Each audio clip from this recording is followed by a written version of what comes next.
નમસ્કાર મિત્રો હનુમાનજીનું એક એવું મંદિર જ્યાં હાથ જોડીને નહીં પરંતુ અરજી કરીને માનતા માનવામાં આવે છે.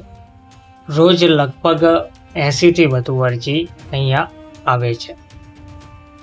અમદાવાદના બાલાજી હનુમાન મંદિરમાં મોટે ભાગે આરોગ્ય વિદેશના વિઝાની અરજી આવતી હોય છે.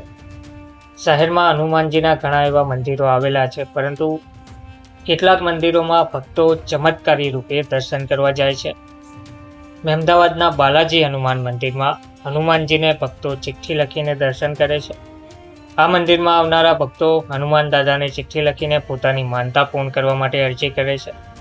મંદિરના ટ્રસ્ટી દ્વારા જણાવવામાં આવ્યું છે કે હનુમાન મંદિરને લોકો અરજીવાળા હનુમાન તરીકે પણ ઓળખે છે.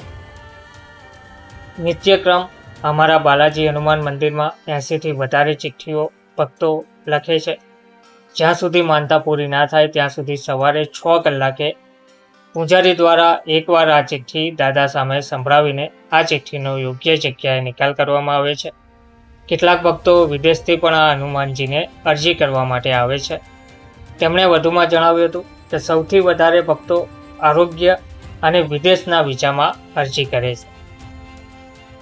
તો અમદાવાદમાં 40% જેટલી મુસલમાન સમાજની વસ્તી રહે છે.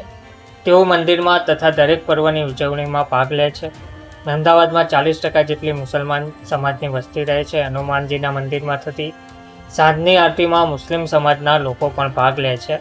મંદિરના પૂજારીના જણાવ્યા અનુસાર મુસલમાન સમાજમાં દેવી દેવતાઓને માનતા હોતા નથી, પરંતુ આ હનુમાન મંદિરમાં મુસ્લિમ સમાજના લોકો પણ ચિઠ્ઠી લખે છે. સાથે સાથે દરેક પર્વની ઉજવણીમાં મુસ્લિમ સમાજના ભક્તો આ મંદિરના કાર્યક્રમમાં સહભાગી બને છે. શનિવારે થતા હનુમાન ચાલીસાના પાઠમાં પણ સર્વ સમાજના લોકો ભાગ લેશે. જય શ્રી રામ, જય હનુમાન.